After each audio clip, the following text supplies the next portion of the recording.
Selamat sore rekan-rekan mahasiswa yang budiman, berbakat, dan cerdas. Pada kesempatan kali ini materi birokrasi governance khusus membahas tentang transparansi dan akuntabilitas. Ini adalah merupakan bagian dari tata kelola pemerintah yang baik yang kita kenal dengan sebutan good governance, ya. Apa sih yang menjadi konsep tentang transparansi publik? Mengapa transparansi dibutuhkan di dalam sistem layanan publik, baik yang diselenggarakan oleh pemerintah maupun swasta?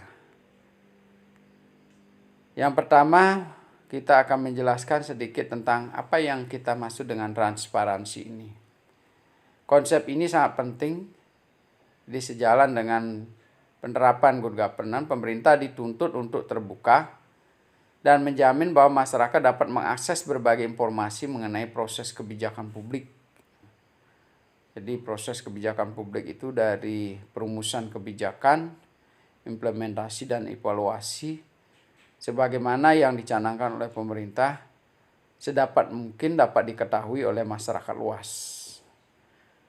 Kemudian di situ juga menyangkut alokasi anggaran, program-program pemerintah, pelaksanaan kebijakan, serta pemantauan evaluasi terhadap pelaksanaan kebijakan tersebut. Dengan memberikan kesempatan pada masyarakat luas untuk mengetahui berbagai informasi mengenai penyelenggaraan pemerintahan, maka dapat mempermudah upaya masyarakat dalam menilai keberpihakan pemerintah terhadap kepentingan publik.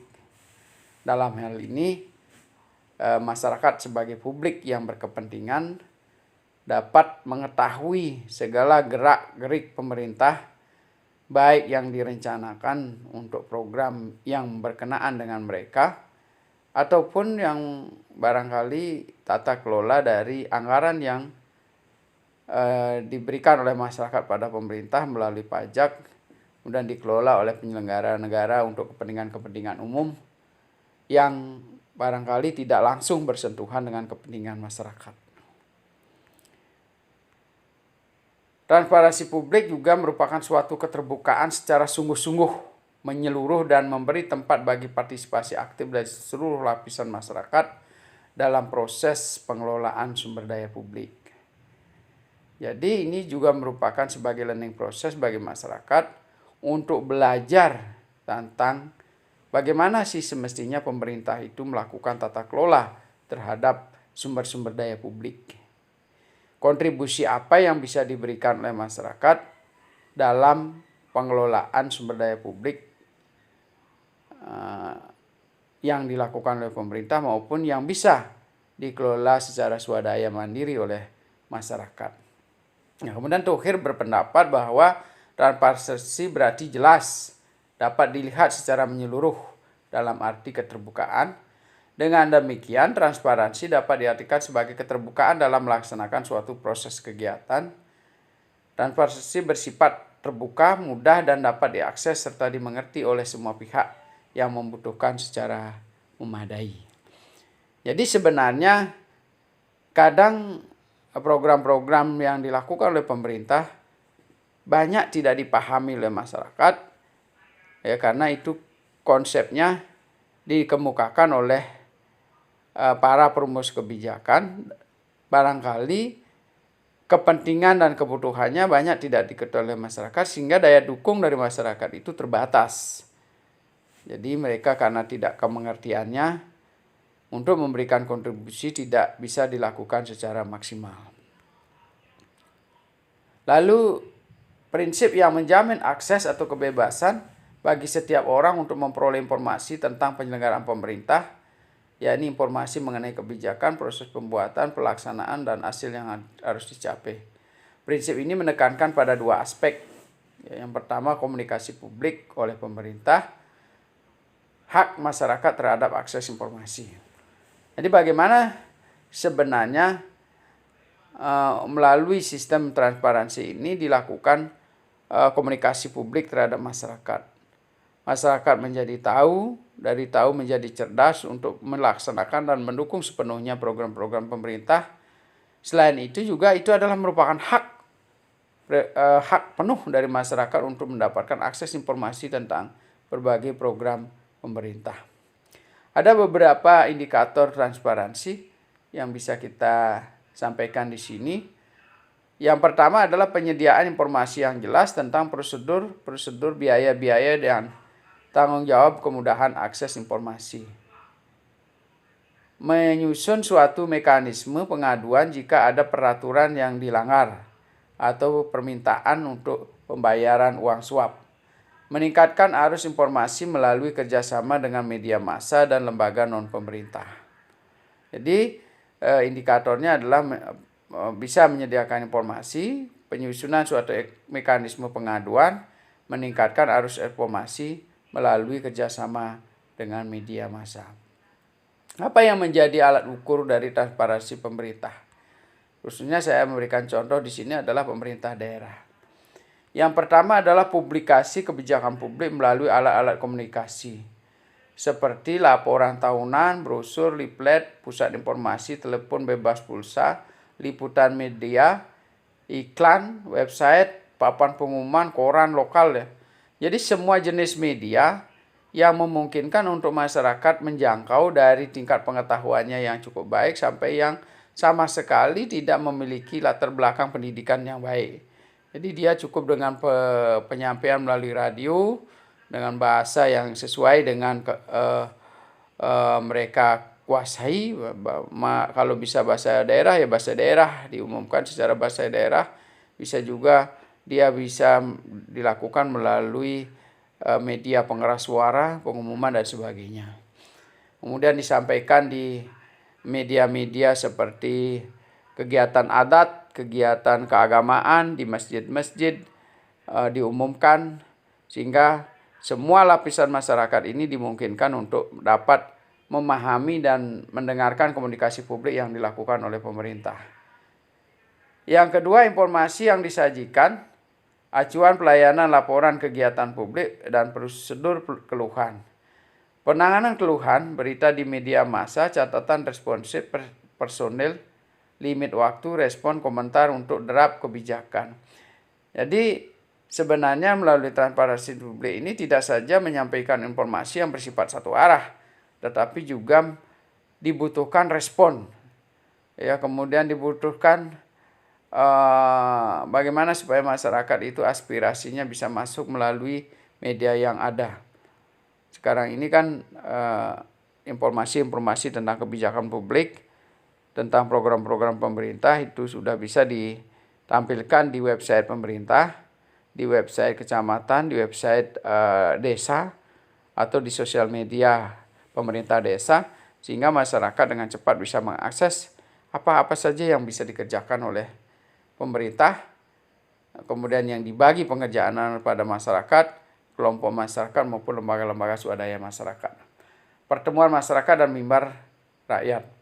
Jadi bisa juga melalui komunikasi publik melalui paruman-paruman atau pertemuan-pertemuan di tingkat unit yang lebih kecil. Bagaimana proses transparansi ini terjadi? Nah, di sini ada menurut Smith itu ya diungkapkan ada 3 cara. Yang pertama, persyaratan prosedur standar.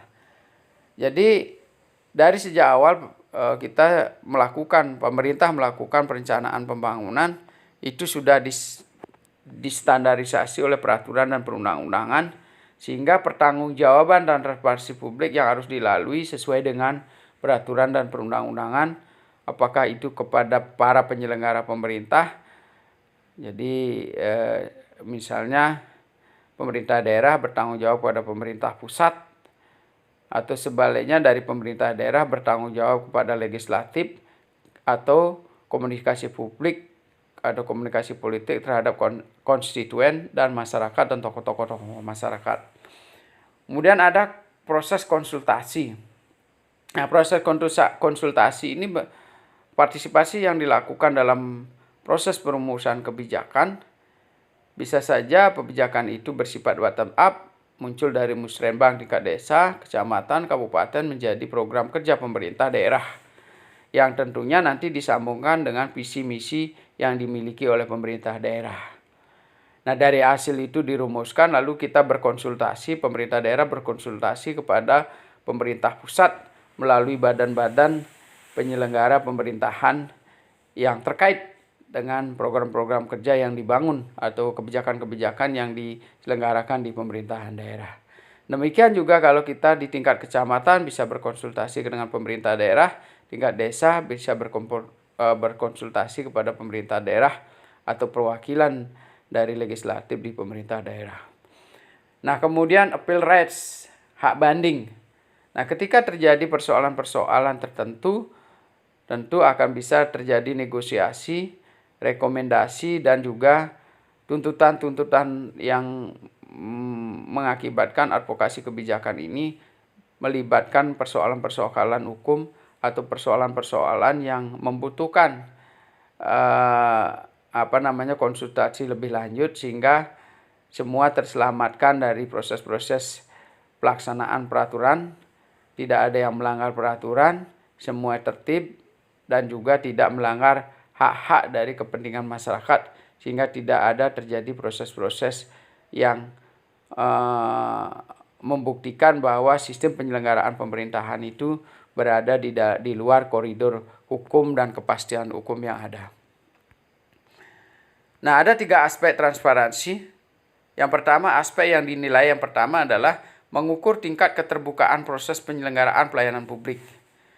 Jadi, tingkat keterbukaan proses layanan publik. Penilaian terhadap tingkat keterbukaan di sini meliputi seluruh proses pelayanan publik, termasuk di dalamnya adalah persyaratan, biaya, waktu yang dibutuhkan, serta mekanisme atau prosedur pelayanan yang harus dipenuhi. Jadi pada aspek pertama adalah menekankan pada proses layanan publik. Yang kedua menunjukkan pada seberapa mudah peraturan dan prosedur pelayanan dapat dipahami oleh pengguna, stakeholder yang lain. Penjelasan mengenai persyaratan, prosedur, biaya, dan waktu yang diperlukan sebagaimana adanya merupakan hal yang sangat penting bagi para pengguna. Jadi sedapat mungkin para pelaksana atau para perumus layanan publik itu untuk mencerdaskan diri bagaimana sistem layanannya itu supaya lebih mudah dicerna oleh masyarakat. Sehingga lebih mudah dapat dilaksanakan secara swadaya ataupun swalayan oleh masyarakat. Beban dan tugas pemerintah melalui staf-stafnya itu akan semakin ringan. Ini perlu dipahami dan disadari bahwa setiap orang harus meningkatkan kualitasnya, termasuk upaya untuk melakukan edukasi terhadap masyarakat supaya menjadi lebih cerdas. Sehingga dengan demikian sistem layanan kita menjadi lebih mudah dan pemerintah melalui staf-stafnya semakin ringan di dalam melayani kepentingan publik. Aspek yang ketiga adalah kemudahan untuk memperoleh informasi mengenai berbagai aspek penyelenggaraan pelayanan publik. Semakin mudah pengguna memperoleh informasi mengenai berbagai aspek penyelenggaraan pelayanan publik, semakin tinggi transparansi. Tidak ada hal-hal yang tertutupi, tidak ada hal-hal yang tidak bisa dilakukan oleh masyarakat awam karena pengaturan tertentu sehingga tidak lagi ada masyarakat harus melewati berbagai meja yang tidak diketahui, yang harus dibayar dengan mahal melalui biaya ekonomi tinggi, ya, jadi biaya-biaya non formal yang tidak perlu dibayar oleh masyarakat ataupun energi-energi yang dihabiskan yang sebenarnya bisa dipangkas, bisa diselenggarakan dengan baik sehingga masyarakat mudah menjangkau dengan biaya murah dan waktu yang sangat singkat. Nah, kemudian yang berikutnya kita membicarakan soal akuntabilitas. Jadi suatu ukuran yang menunjukkan seberapa besar tingkat kesesuaian penyelenggaraan pelayanan dengan nilai-nilai atau norma-norma eksternal yang dimiliki para stakeholder yang berkepentingan dengan pelayanan tersebut. Jadi seberapa besar tingkat kesesuaian, ini akuntabilitas. Pengertian akuntabilitas yang pertama, akuntabilitas tentang apa?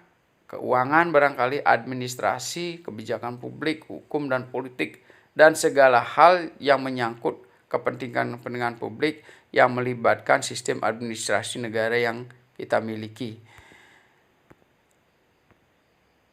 Berikutnya adalah pendapat dari Raba, akuntabilitas merupakan syarat terhadap terciptanya penyelenggaraan pemerintahan yang baik, demokratis, dan amanah.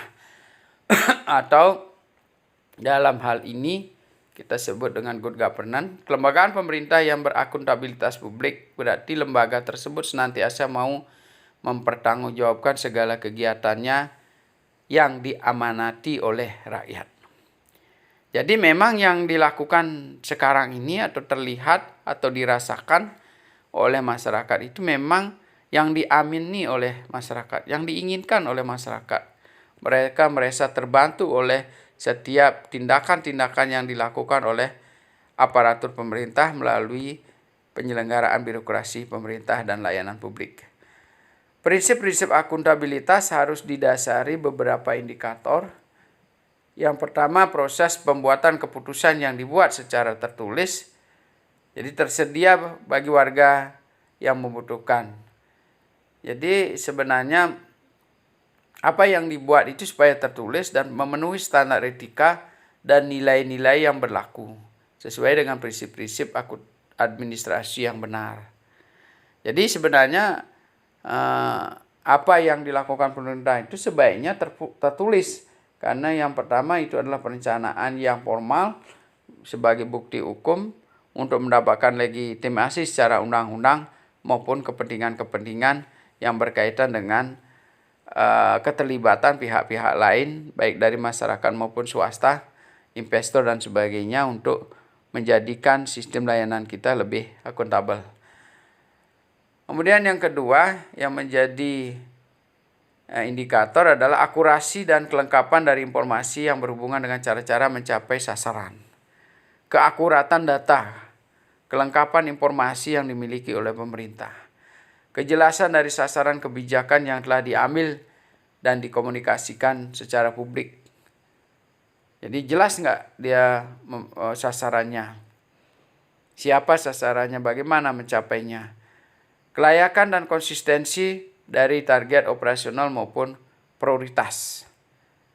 Kemudian penyebarluasan informasi mengenai suatu keputusan melalui media massa. Jadi semua media yang harus dilibatkan untuk mencapaikan komunikasi publik pada masyarakat. Akses publik pada informasi atas suatu keputusan setelah keputusan dibuat dan mekanisme pengaduan kepada masyarakat. Barangkali saja kita dalam membuat keputusan yang dirancang oleh para wakil-wakil rakyat di situ sudah merasakan puas dan kira-kira sudah memenuhi kebutuhan masyarakat. Tetapi setelah dirancang melalui rancangan Perda, katakanlah begitu, lalu kita adakan komunikasi publik, maka kita harus menyediakan media-media untuk mereka untuk menyampaikan keluhan, pengaduan, rekomendasi perbaikan dan sebagainya, supaya ketika nanti diperdakan menjadi sebuah kebijakan publik di tingkat daerah, itu dapat memenuhi kemaslahatan orang banyak, dapat memberi manfaat yang lebih banyak kepada masyarakat. Sistem informasi, manajemen, dan monitoring hasil. Nah, jadi juga dijelaskan di situ bagaimana rangkaian pencapaian-pencapaian yang harus dilakukan, bagaimana proses informasi itu terjadi, unit-unit yang mana mengelola data dan informasi, dan siapa saja yang boleh mengakses secara peraturan tentang data informasi yang dimiliki oleh pemerintah. Selanjutnya, indikator akuntabilitas lainnya adalah proses pembuatan keputusan tertulis memenuhi standar etika, nilai berlaku, prinsip-prinsip administrasi yang benar.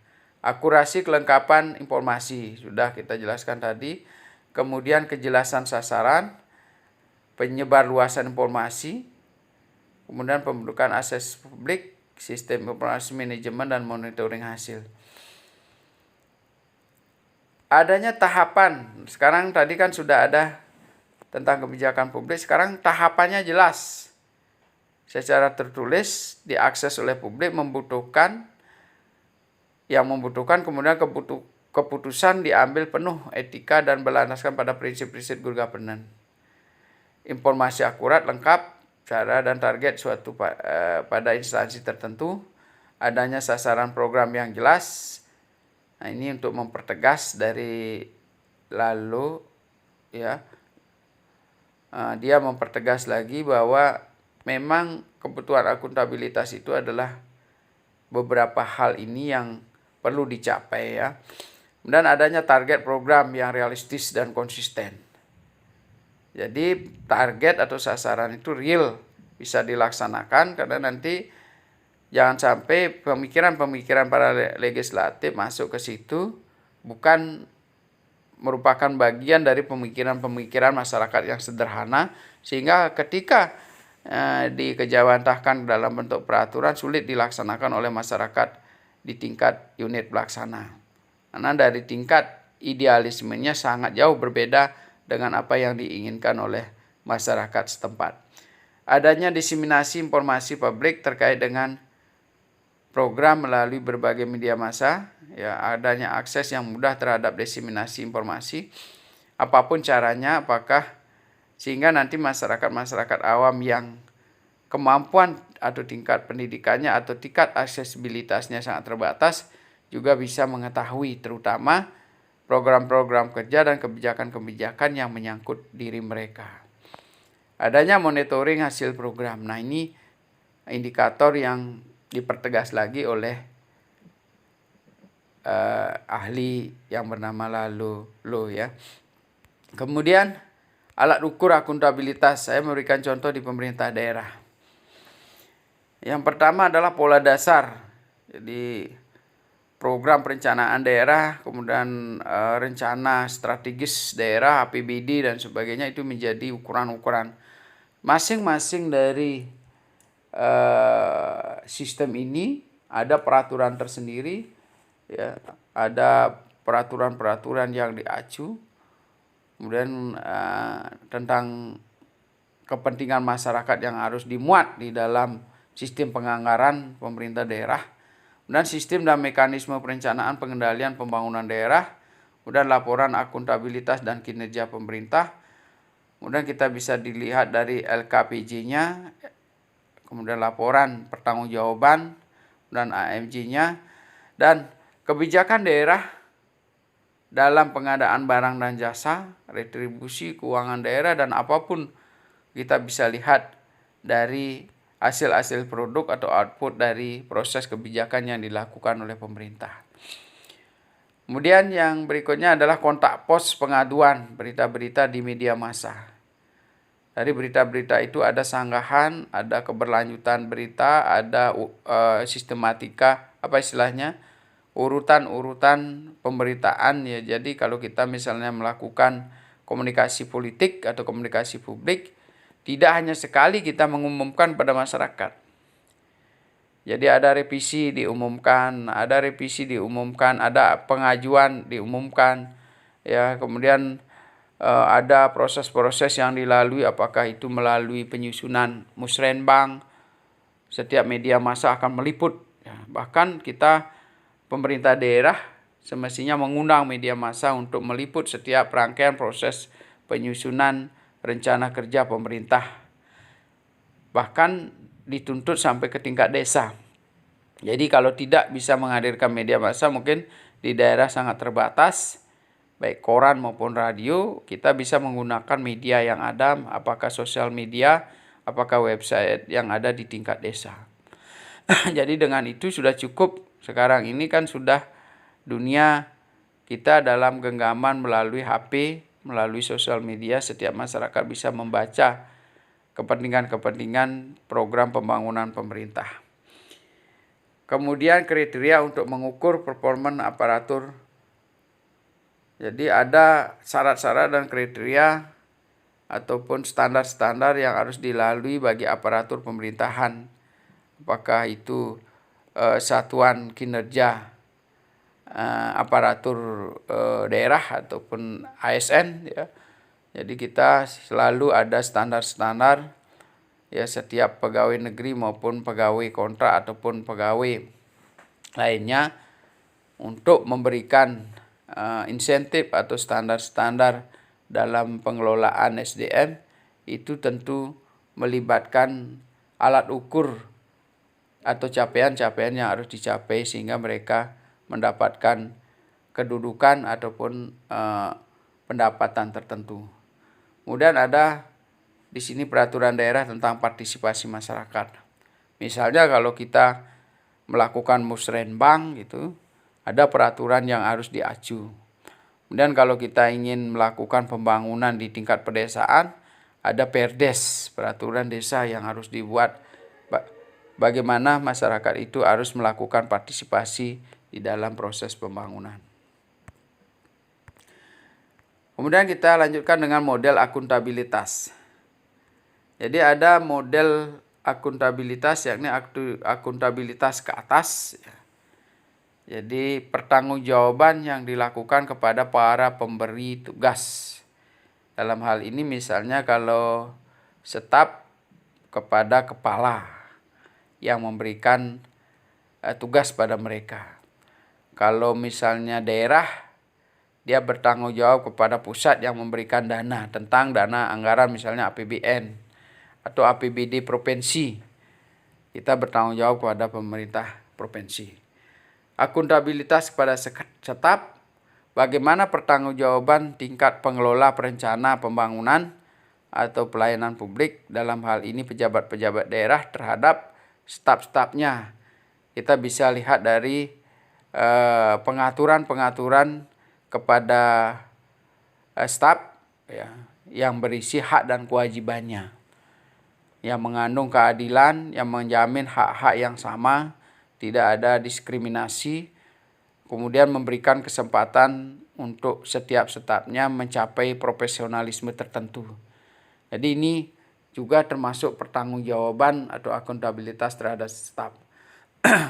Kemudian akuntabilitas ke bawah, downward, ini bisa saja akuntabilitas yang diberikan kepada para penyelenggara kebijakan yang berada di bawahnya, para penyelenggara pelayanan publik yang berada di bawahnya.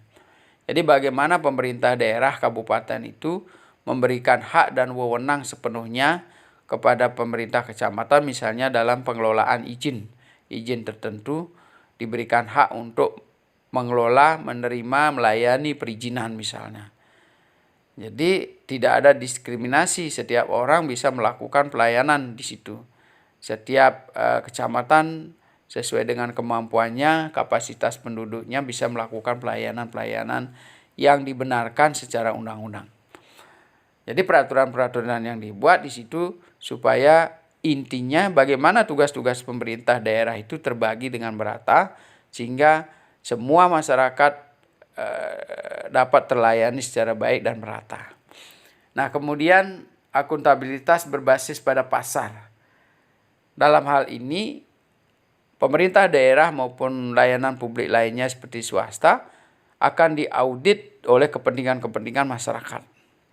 Jadi siapa yang bisa melayani kepentingan masyarakat lebih baik, sebagai pejabat publik dia akan bertahan lebih lama dan mampu menunjukkan profesionalisme di dalam bekerja. Demikian juga swasta. Ketika mereka bisa dianggap melayani layanan publik dengan baik, seperti rumah sakit katakan begitu, maka masyarakat tersebut akan berbondong-bondong untuk mendapatkan layanan yang terbaik dan kualitas baik dari lembaga swasta tersebut. Nah, itulah yang disebut dengan akuntabilitas berbasis pasar. Dan akuntabilitas kepada diri sendiri. Nah, ini apa yang dimaksud dengan akuntabilitas terhadap diri sendiri? Apakah pemerintah daerah melalui lembaga-lembaganya itu dapat menghargai, meningkatkan citra diri? Gimana bisa meningkatkan citra diri? Jadi ini juga sangat tergantung pada pejabat yang ada di situ, staf-staf yang ada di situ, apakah dia memiliki komitmen untuk membangun pertanggungjawaban publik terhadap lembaganya. Jadi dia bisa mengaudit dirinya sendiri, dia bisa memperbaiki sistem kerjanya sendiri sehingga menghasilkan pelayanan-pelayanan publik yang bersaing dengan SKPD yang ada. Maka nanti akan ada penilaian-penilaian tentang kinerja organisasi. Ada penghargaan-penghargaan dari tingkat pusat atau nasional, bahkan ada pemilihan tentang layanan publik terbaik yang dikemas melalui jajak pendapat terhadap masyarakat. Hingga masyarakat bisa menentukan layanan publik yang mana yang diinginkan. Muncullah nanti sistem-sistem layanan publik yang diselenggarakan oleh SKPD yang terbaik, yang diacu oleh masyarakat, yang dipilih oleh masyarakat. Nah, itu disebut dengan akuntabilitas pribadi atau diri sendiri. Nah, tipe akuntabilitas atau jenis akuntabilitas, jadi Kaldrel dan Plano menyebutkan ada 5. Jadi akuntabilitas keuangan, akuntabilitas legalitas. Jadi yang pertama dari sisi anggaran, mungkin Anda sudah pahami, legalitas. Jadi legal di sini adalah sesuai dengan normatif yang ada, sesuai dengan peraturan yang ada, sehingga masyarakat mengakui keberadaan mereka. Kemudian akuntabilitas program, kegiatan, prosesnya juga bisa kita lihat secara akuntabilitas. Jadi proses itu apakah sudah sesuai dengan peraturan yang ada, mekanisme yang ada, melibatkan kepentingan masyarakat banyak, melibatkan partisipasi, bagaimana juga demokrasinya bisa nggak terbangkitkan dari program-program yang diselenggarakan oleh pemerintah. Kemudian dampak, ya, akuntabilitas dampak. Jadi hasil yang ditimbulkan dari setiap program yang dilakukan oleh pemerintah daerah atau swasta. Jadi tidak hanya terfokus pada outputnya, tapi juga sudah menyangkut dampak yang ditimbulkan oleh setiap kebijakan yang dilaksanakan oleh pemerintah. Kemudian ada juga ahli lain menyebutkan bahwa akuntabilitas itu ada 4, akuntabilitas organisasi. Jadi seperti tadi, apakah organisasi itu bisa menunjukkan dirinya memiliki pertanggungjawaban publik, ya, bisa bersaing dengan organisasi lainnya, dipilih oleh masyarakat, memiliki performa yang baik, ya, jadi lembaga-lembaga tertentu akan terlihat memiliki performa. Akuntabilitas kebijakan sudah juga, akuntabilitas individu tadi sudah dijelaskan bagaimana menyangkut pejabat-pejabat ataupun staf karyawan yang bekerja di situ, apakah secara profesional mereka bisa menunjukkan daya saing mereka untuk meningkatkan kualitas sehingga orang senang dilayani, ya. Ya, kalau di rumah sakit mereka cepat sembuh, ya. Kemudian dengan biaya terjangkau ataupun biayanya lebih mahal, tapi karena merasa puas mereka akan serta-merta bisa melakukan pembayaran. Jadi mereka tidak akan lagi mempertanyakan pembayaran itu karena mereka merasakan puas. Di satu sisi kesehatannya menjadi membaik misalnya. Kemudian akuntabilitas kegiatan atau program. Bagaimana program itu secara tujuan dapat tercapai, sasarannya dapat terselesaikan. Kemudian dari sisi anggaran bisa menghasilkan efisiensi ataupun efektif di dalam penyelenggaraan program. Kemudian dimensi. Ada 2 dimensi dari akuntabilitas dari Bockreitz, ya. Ada ex post facto, sisi klasik dan sederhana dari akuntabilitas memiliki makna bahwa instrumen yang digunakan untuk menjamin akuntabilitas di sektor publik itu adalah melalui hukum. Jadi kalau ex post facto ini dari hukum, monitoring, serta pemberian sanksi. Jadi asas normatif yang ditekankan melalui ex post facto ini. Kemudian kalau ex ante menggambarkan sisi normatif bahwa penegakan akuntabilitas pejabat publik berlandaskan pada kesadaran. Tadi dari aspek peraturan dan hukumnya, sekarang dari aspek kesadaran pejabat tentang kebutuhan masyarakat yang dibutuhkan. Apa sih yang sebenarnya kebutuhan masyarakat? Itulah yang menjadi penggerak setiap program-program yang dirancang oleh pemerintah. Jadi tidak semata-mata kepentingan kelompok tertentu atau kepentingan konstituensi tertentu, tetapi selalu dasar gerakan mereka adalah kepentingan masyarakat, ya. Nah, dari ex ante ini komponen-komponennya adalah pejabat publik perlu memahami kepentingan masyarakat.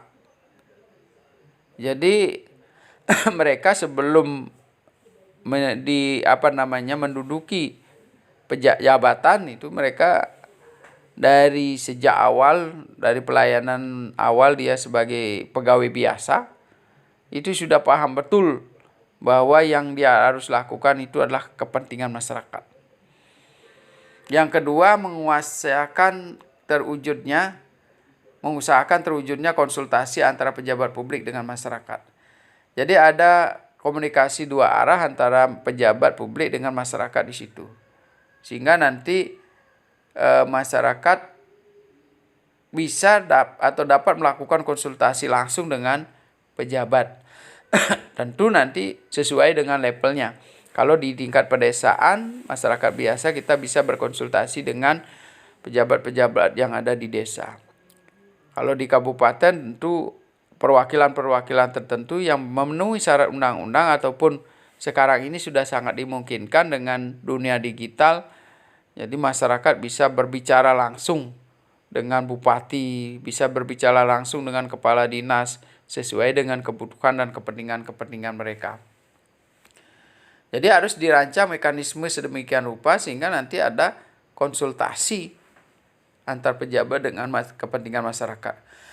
Kemudian menjaga masyarakat selalu mendapatkan informasi mengenai kegiatan dan program kerja serta seluruh akuntabilitasnya dari pejabat publik. Jadi apapun yang dilakukan oleh pejabat-pejabat publik itu akan dipantau oleh masyarakat. Kalau toh tidak dipantau, mereka mengusahakan diri untuk mempublikasikan apa-apa yang dilakukan sehingga masyarakat bisa tahu di mana kita harus berkontribusi, di mana harus diawasi. Jangan zaman sekarang ini ada pejabat-pejabat selalu menutup diri, tidak berani mengungkapkan ide, ya, sehingga nanti salah ngomong, ya, reputasinya menurun. Setiap ngomong kita harus lihat dulu keamanan diri dan sebagainya. Sekarang kita berbicara tentang fakta-fakta, yang penting kita sudah konsep yang kita melandasi kegiatan kita adalah kepentingan masyarakat. Jadi tidak ada perlu ditakutkan kalau kita berbicara soal kepentingan masyarakat. Ya, tapi kalau kita takut bicara nanti, katakanlah kita dicopot jabatan kita, itu bukan kepentingan masyarakat, itu kepentingan pribadi. Kadangkala kita membicarakan soal kepentingan masyarakat karena terlalu pugar, banyak pihak yang tidak senang, terutama pejabat-pejabat publik yang ada di atasnya. Nah, hal-hal ini sudah mulai harus ditinggalkan sehingga nanti ruang-ruang untuk berdemokrasi itu semakin terbuka bagi masyarakat. Tidak merasa takut, tidak merasa dihantui, akan ditangkap dan sebagainya. Ya. Atau kalau toh tidak ditangkap, bantuannya diputus, ya. Anggaran-anggaran yang diajukan dipangkas dan sebagainya. Ya. Yang penting kita tidak melanggar hukum dan tidak melanggar hak-hak kepentingan publik. Nah, kemudian berusaha menciptakan mekanisme di mana masyarakat memiliki akses untuk menilai para pejabat publik. Nah, ini yang saya sampaikan tadi. Jadi, bicara atau tidak bicara, kita akan dinilai oleh publik. Gitu. Alangkah lucunya kalau misalnya kita sebagai anggota legislatif gitu, dalam sidang tidak pernah sekalipun mengungkapkan pendapat-pendapatnya gitu. Jadi kita duduk di situ dengar, begitu selesai sidang sudah selesai. Tidak pernah melibatkan diri secara aktif bagaimana mencari upaya-upaya dan terobosan-terobosan baru untuk bisa menyelesaikan persoalan masyarakat dengan cepat. Apalagi persoalan-persoalan yang sudah sifatnya dari tahun ke tahun tidak selesai-selesai. Jadi kita berjibaku dengan kualitas diri profesionalisme masing-masing bersaing untuk bisa menyelesaikan atau mempercepat proses penyelesaian sebuah tugas. Misalnya kalau tempo hari legislatif bisa menyelesaikan perda 1 sampai 2 tahun, bagaimana dengan legislatif yang baru kita bisa menyelesaikan maksimal 1 tahun atau 6 bulan barangkali. Sudah selesai satu perda. Ya. Apalagi jangan sampai justru menurun kualitasnya. Dulu bisa menyelesaikan dalam waktu 1 tahun, tahu-tahu tahun berikutnya menjadi 3 tahun. Jadi target-target itu harus selalu meningkat. Disinilah pentingnya keterbukaan publik dan akuntabilitas publik melalui aspirasi atau sungguh-sungguh mengkaji aspirasi melalui demokrasi yang dirancang oleh komponen-komponen yang bergerak di bidang kebijakan publik. Kemudian instrumen akuntabilitas. Jadi ada instrumennya akuntabilitas ini. Yang pertama adalah publisitas atau publikasi. Dirancang sebagai pemerintahan yang terbuka melalui penyelenggaraan publikasi secara maksimal. Apapun yang dilakukan pemerintah, setiap unit-unit kerjanya, SKPD yang ada didorong untuk melakukan publikasi apapun caranya, agar masyarakat bisa memahami program kerja dari unit-unit kerja pemerintah itu betul-betul bisa dipahami dan mendapat masukan yang benar dari masyarakat. Kemudian instrumen yang kedua, internal disiplin. Jadi perlu penanaman disiplin bagi staf pengelola anggaran masyarakat. Bagi orang-orang yang memang diberikan kewenangan untuk mengambil keputusan, merumuskan kebijakan publik.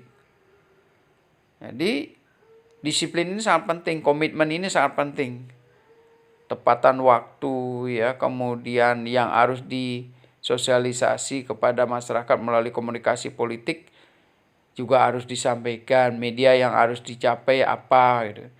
Tidak perlu lagi sekarang ada yang boleh dipublikasikan, kemudian ada yang tertutup kepada wartawan.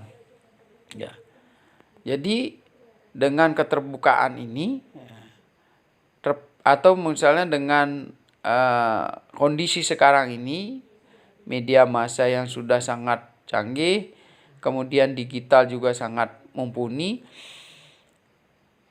bagaimanapun caranya kita menutupi program-program itu akan bisa juga bocor kepada masyarakat.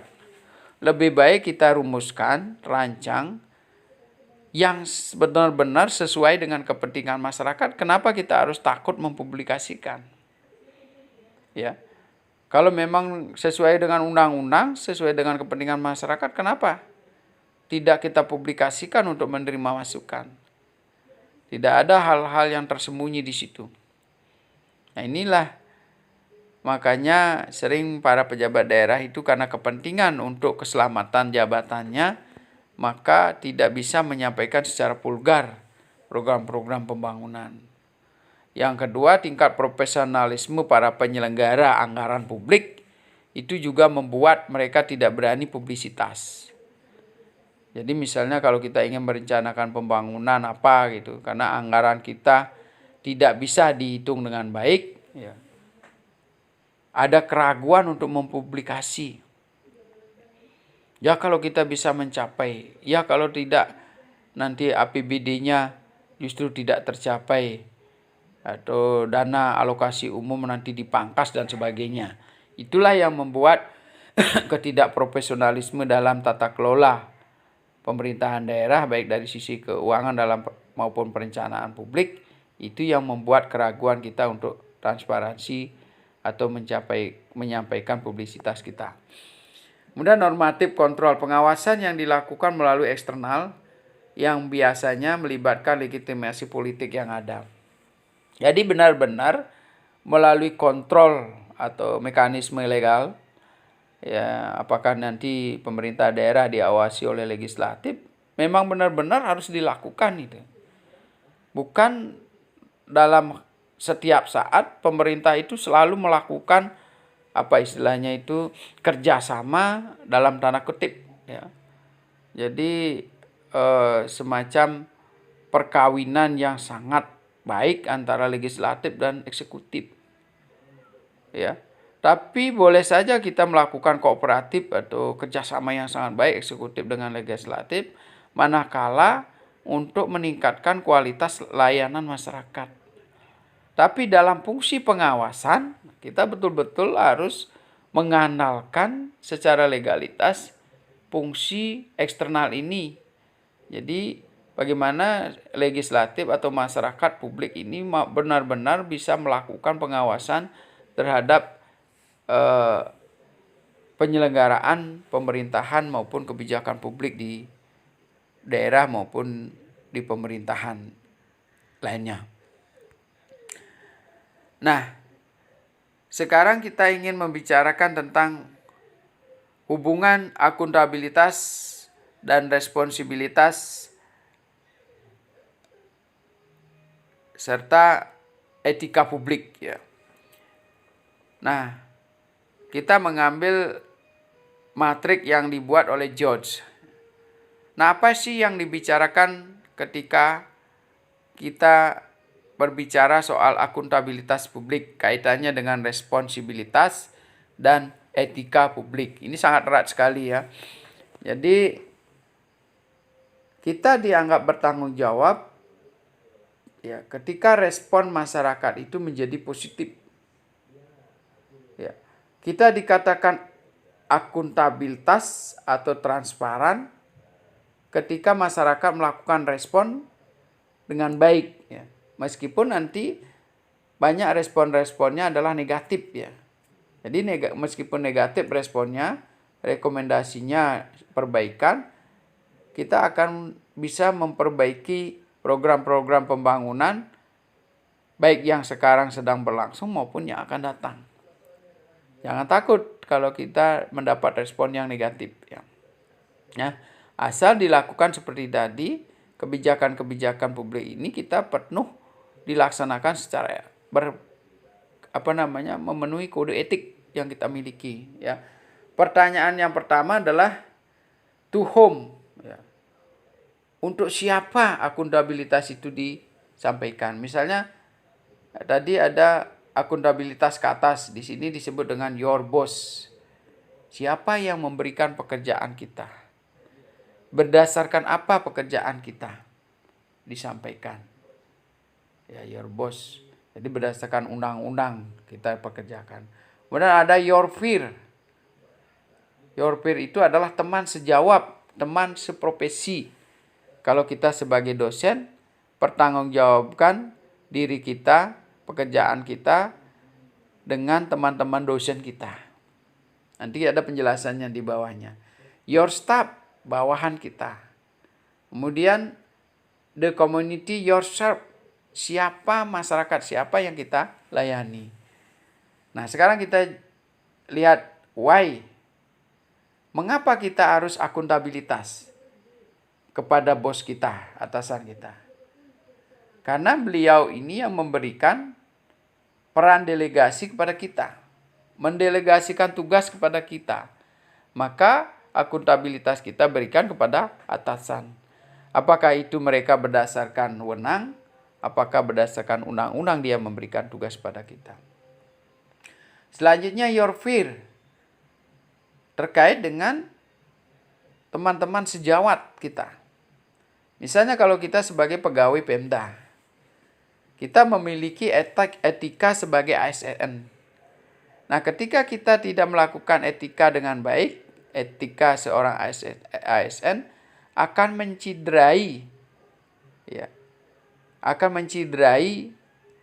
reputasi dari ASN kita. Jadi nama pegawai negeri kita akan dinodai oleh pekerjaan-pekerjaan kita yang tidak beretika, misalnya korupsi, ya, kemudian tidak melakukan tugas yang benar, gitu. Akan nanti diawasi oleh masyarakat, wah ini pegawainya baca koran terus, ya.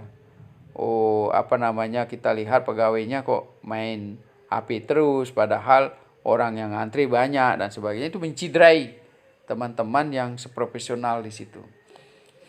Kemudian terkait juga responsibilitas. Jadi ini kepekaan terhadap kepentingan masyarakat. Your staff. Jadi di situ ada kode etik ketika kita menjadi pejabat publik, bagaimana supaya bisa membangkitkan dan memberikan semangat kepada bawahan untuk bisa melakukan tugas-tugasnya yang baik. Bagaimana kita supaya terlihat sebagai orang yang bertanggung jawab, memberikan keadilan, memberikan perlakuan yang sama. Ya, reward yang diberikan sesuai dengan kompensasi yang diberikan oleh pegawai. Kemudian pada masyarakat yang dilayani atau konstituen yang dilayani juga ada etika profesionalisme di situ. Salah satunya adalah mengutamakan kepentingan masyarakat. Ya, bagaimana respon daripada masyarakat tersebut terhadap sistem layanan kita. Nah, inilah kenapa kita harus melakukan akuntabilitas. Bagaimana kita harus melakukan akuntabilitas terhadap masyarakat. Kemudian untuk apa kita melakukan POWOD? Untuk apa kita melakukan akuntabilitas terhadap bos kita? Yang pertama, kita harus efektif dan efisien dalam menggunakan resources. Ya, jadi apanya yang kita dinilai dalam melakukan aktivitas akuntabilitas terhadap para pemberi tugas? Bisa nggak kita melakukan efisiensi sumber daya? Kita lihat outputnya, hasil-hasil pembangunan yang kita capai. Outcome-nya, dampaknya pembangunan ini terhadap citra dari para pemberi tugas. Dalam hal ini pemerintah daerah, katakanlah begitu, kepada bupatinya. Dapat nggak meningkatkan reputasi dari para pejabat publik di daerah akibat pekerjaan kita. Kemudian terhadap teman sejawat, profesionalisme behavioral. Jadi dengan apa yang dicapai melalui akuntabilitas kita ini adalah bagaimana setiap orang yang mengerjakan tugas-tugasnya, teman-teman sejawat kita, mampu bersaing untuk meningkatkan perilaku yang profesional. Mampu bersaing untuk meningkatkan citra organisasi. Ya, kemudian your staff, behavioral, profesional behavior. Bagaimana supaya setiap staf kita merasakan teladan kita melakukan tugas-tugas profesional dengan baik. Sehingga staf juga bersemangat untuk mencapai profesionalisme tertentu, bisa bersaing, bisa melakukan keterbukaan, dan diberikan kesempatan yang sama untuk mendapatkan hak-haknya, apakah dia mendapatkan kompensasi yang baik atau jabatan yang ingin dicapai secara terbuka, ya, sesuai dengan peraturan perundang-undangan yang ada. Kemudian kita lihat pada masyarakat yang kita layani. Ya, di situ ada adekuasi, ya, kemampuan untuk melakukan layanan secara maksimal. Jadi masyarakat merasa diperlakukan sama, kemudian juga ada relevansi sosial, ya, jadi kepentingan sosial mereka dilayani melalui kontribusi layanan, ya. Jadi dia menerima sebuah layanan yang dirasakan cukup memuaskan, ya. Kemudian bisa mengangkat nilai-nilai kepentingan masyarakat yang diunggulkan, yang menjadi harapan masyarakat. Jadi masyarakat merasa dihargai, juga kontribusinya, pembayarannya, ya, kemudian kemudahannya, keinginannya, dan sebagainya. Jadi ini sehingga nanti ketika masyarakat semua nilai-nilainya terangkat melalui sistem layanan yang dibangun melalui layanan pemerintah, maka dia merasa martabatnya dihargai sebagai manusia, dihargai sebagai makhluk Tuhan, kemudian dihargai hak-hak demokrasinya. Sehingga nanti itulah dampak yang diinginkan melalui akuntabilitas. Kemudian yang berikutnya adalah bagaimana, ya yang terakhir ini sebenarnya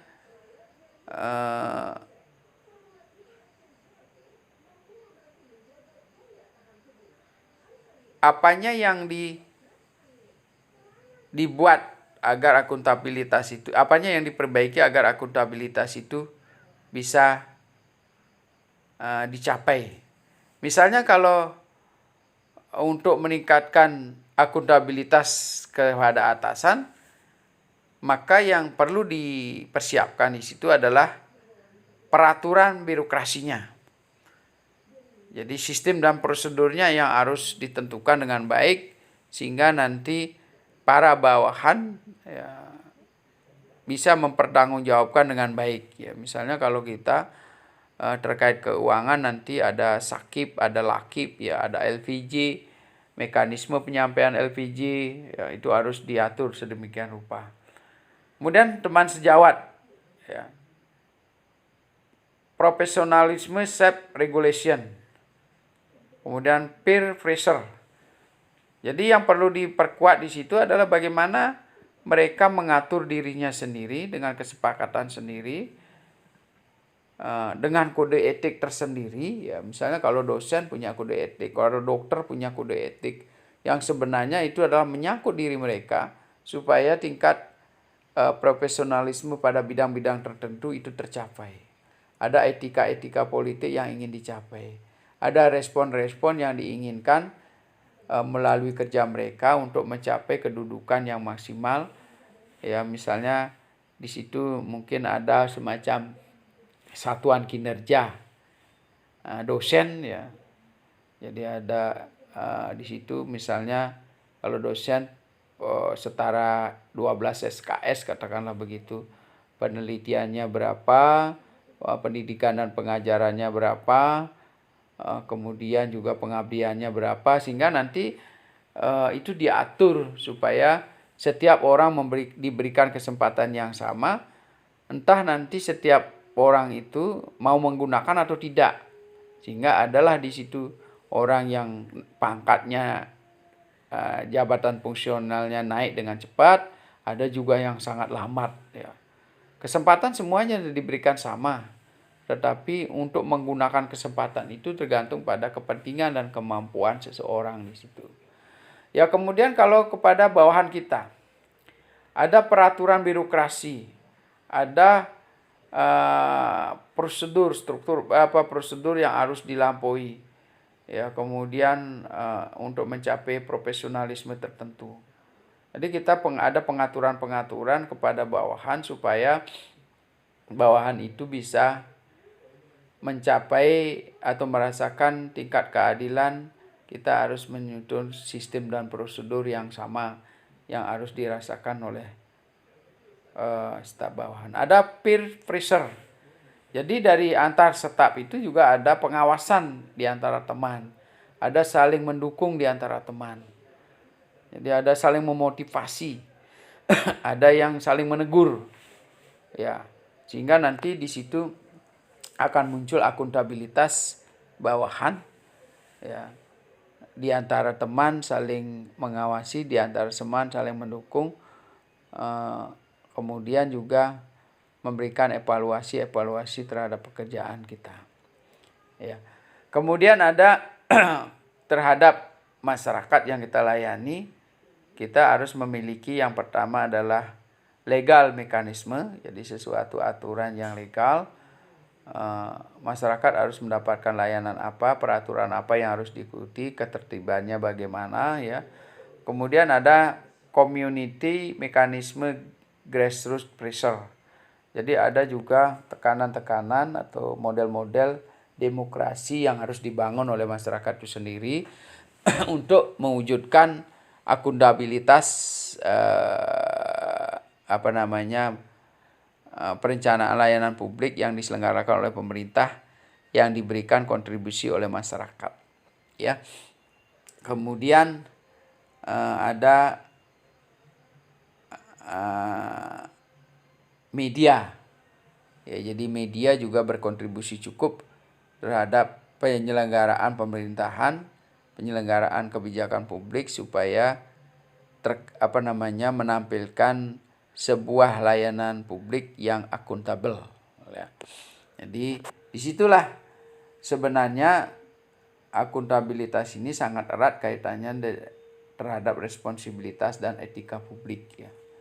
Jadi hampir setiap komponen, apakah kita akuntabilitas yang akan ditunjukkan kepada atasan, kepada rekan-rekan sejawat, kepada juga bawahan dan masyarakat, masing-masing mengandung akuntabel, responsif, ya, dan etika. Jadi untuk menghasilkan respon yang baik, maka penyelenggaraan layanan publik harus penuh etika. Salah satu nilai etika adalah bagaimana setiap gerakan yang kita lakukan itu memenuhi kepentingan masyarakat banyak. Nah, itulah sedikit mengkaitkan antara akuntabilitas, responsibilitas, dan etika publik. Bagaimana birokrasi sebagai lembaga yang akuntabel dinilai? Jadi kalau di Indonesia kita bisa nilai dari satuan kinerja pemerintah daerah, ya. Jadi di situ dalam penilaian, misalnya dalam perencanaan kinerja kita berikan bobot 35%. Di situ mencakup dokumen-dokumen rencana strategis, ya. Jadi apakah perencanaan dari pemerintah daerah sudah memenuhi persyaratan undang-undang. Jadi misalnya salah satunya dia juga harus menyerap dalam perencanaan itu, perencanaan nasional, dia juga harus menyesuaikan dengan perencanaan di provinsi, ya. Kemudian menyesuaikan dengan perencanaan yang dibangun melalui visi dan misi bupati atau wali kota.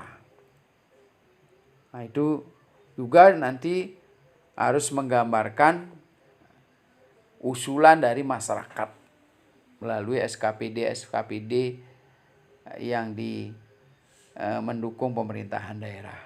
Jadi ini dalam perencanaan itu terlingkup di situ. Apakah sudah memenuhi syarat itu? Ya, termasuk juga melibatkan perguruan tinggi, melibatkan legislatif dan sebagainya, tokoh-tokoh masyarakat, media massa dan sebagainya dalam perencanaan. Kemudian 20% pengukuran kinerja mencakup indikator kinerja dan pengukuran kinerja. Jadi setelah direncanakan kita lihat indikator yang dibangun. Ya. Apakah realistis, rasional, sesuai dengan kebutuhan, kira-kira dapat dicapai apa tidak. Ya. Jadi ada ukuran-ukuran yang dicapai. Kemudian dalam pelaksanaan ukuran-ukurannya atau indikator-indikator itu juga dinilai. Apakah dia sudah mencapai indikator yang ditentukan kemarin? Ya. Berapa persen dicapai? Kemudian pelaporan kinerja mencakup pemenuhan laporan, penyajian informasi kinerja, dan pemanfaatan informasi kinerja. Jadi laporan itu juga ternyata yang kita lihat di sini dari sisi laporan itu hanya 15% dinilai. Ya, karena cara berpikir kita ketika perencanaan itu sudah mau realistis, ya, disitulah dinilai prosesnya itu sudah benar apa tidak, realistis apa tidak, ya. Tentu nanti dalam perjalanannya akan mudah dilakukan gitu. Makanya di dalam sistem laporan itu nilainya 15%. Evaluasi kinerja apakah itu dilakukan secara mandiri maupun pihak eksternal, ya, audit eksternal, ya, bisa juga dilakukan oleh badan pengawas inilah inspektorat daerah, ya. Jadi ini juga dinilai. Jadi apakah laporan LPG Sakib Lakibnya itu sudah dilakukan evaluasi terhadap semua laporan itu. Ya, gitu nilainya kita ukur 10%. Ya. Jadi yang terakhir, yang besar juga nilainya adalah capaian sasaran kinerja organisasi. Nah, apa yang akan ingin dicapai dan kemudian apa hasilnya. Nah, ini kita nilai atau para tim-tim ahli menilai atau pemerintah yang ada di atasnya menggunakan ukuran-ukuran ini untuk menentukan bahwa lembaga kita disebut lembaga yang akuntabel. Nah, inilah beberapa ukuran kalau dilakukan di negara kita. Nah, sampai pada pertemuan terakhir kita akan membicarakan soal kendala yang dihadapi untuk mencapai akuntabilitas birokrasi pemerintahan. Jadi, ada beberapa kendala yang sering dihadapi untuk mencapai akuntabilitas ini ya. Yang pertama adalah profesi. Jadi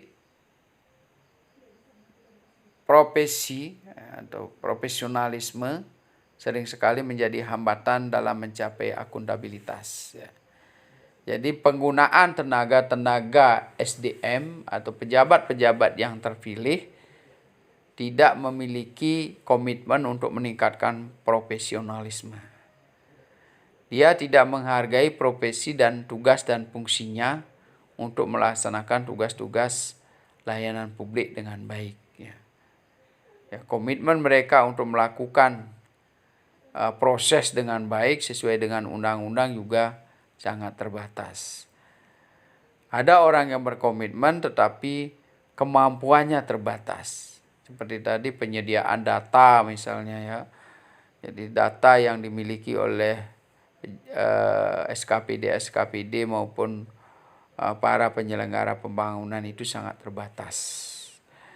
Baik dari sisi anggaran maupun data pendukung dalam rangka membuat realisasi anggaran tersebut. Ya. Kemudian berikutnya adalah autonomi dan semi-otonomi agen. Jadi dalam penyelenggaraan pemerintahan daerah itu, kadang-kadang otonomi itu tidak serta-merta bisa membuat orang itu atau organisasi tingkat layanan publik itu menjadi cerdas ya. Jadi kadang ketika diberikan otonomi karena SDM-nya tidak memiliki kemampuan yang baik, justru mereka tidak memiliki kemampuan dalam merencanakan pembangunan. Ya, misalnya contohnya ketika diberikan anggaran APBD Des pertama kali pada desa, mereka merasa kebingungan apa sih yang harus dilakukan.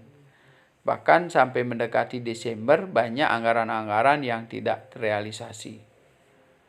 Ya, ini otonomi ini sebenarnya harus diikuti oleh profesionalisme dari SDM itu sendiri. Jadi otonomi bisa terlaksana dengan baik apabila SDM kita sudah mencapai tingkat mumpuni di bidang penyelenggaraan kebijakan publik ataupun layanan publik. Jadi ketika kita menggunakan SDM yang tidak mampu ya, atau tingkat pendidikannya tidak mencukupi, pengalamannya tidak tercapai, hanya dia mengandalkan misalnya di tingkat desa kekuatan massa katakanlah begitu. Jadi tentu dalam penyusunan anggaran RAPBDes itu akan menjadi halangan. Ya, apalagi sehingga prakteknya sebagian besar nanti semi otonom. Ya, sudah diberikan otonom masih banyak meminta petunjuk ke atas. Ya. Padahal kita desa sudah diberikan otonomi desa, tapi sangat sering berkoordinasi ke tingkat atas. Tapi bisa saja SDM kita di desa profesional, tapi sistem yang dibangun oleh pemerintah atasnya justru membuat kerdil mereka. Jadi sedapat mungkin bagaimana supaya mereka terkoordinasi ke daerah. Ya. Jadi karena desa merasa uangnya dari daerah, ya kulo nuwun bertanya selalu, berkoordinasi selalu kepada pemerintah daerah. Takut-takut salah nanti malah dipangkas, takut-takut salah kita malah tidak didukung dalam pemilihan berikutnya dan sebagainya. Inilah yang membuat kita itu menjadi semi otonom. Ya. Tidak ada kerelaan yang penuh untuk membuat desa ataupun daerah itu menjadi otonom. Karena sistem anggaran itu masih terpusat sebenarnya, kan gitu ya. Adanya DAU bisa mengendalikan daerah. DAK, DAU bisa mengendalikan daerah. Adanya anggaran pemerintahan daerah bisa mengendalikan desa. Nah, ini sehingga sering sekali menjadi hambatan dalam penyelenggaraan good governance di dalam pemerintahan daerah. Kemudian ada kontrak third party governance. Jadi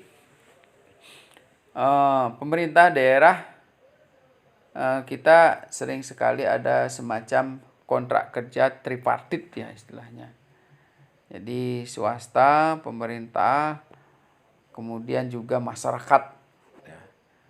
Jadi kontrak-kontrak inilah yang sering harus dinegosiasikan, membuat komponen-komponen akuntabilitas yang sesuai dengan undang-undang itu bisa tidak terlaksana dengan baik. Jadi adanya perjanjian-perjanjian yang sering sekali tidak sesuai dengan peraturan dan perundang-undangan. Ya, kenapa? Karena sekarang ada kontrak, ada transaksional istilahnya. Jadi daerah mementingkan desa, sebaliknya desa mementingkan daerah. Sehingga nanti ada semacam win-win solution yang sering sekali beroperasi di luar peraturan dan perundang-undangan. Ya, misalnya nanti soal pemilihan umum ya, katakanlah begitu. Jadi di situ ada kontrak perjanjian yang tidak tertulis. Jadi saya akan berikan anggaran yang besar buat Anda. Yang penting ada kontribusi ketika nanti ada pemilihan atau perhelatan politik. Nah, ini soal-soal ini juga sering menghambat akuntabilitas. Kemudian union itu artinya membagi tugas kepada unit-unit terkecil.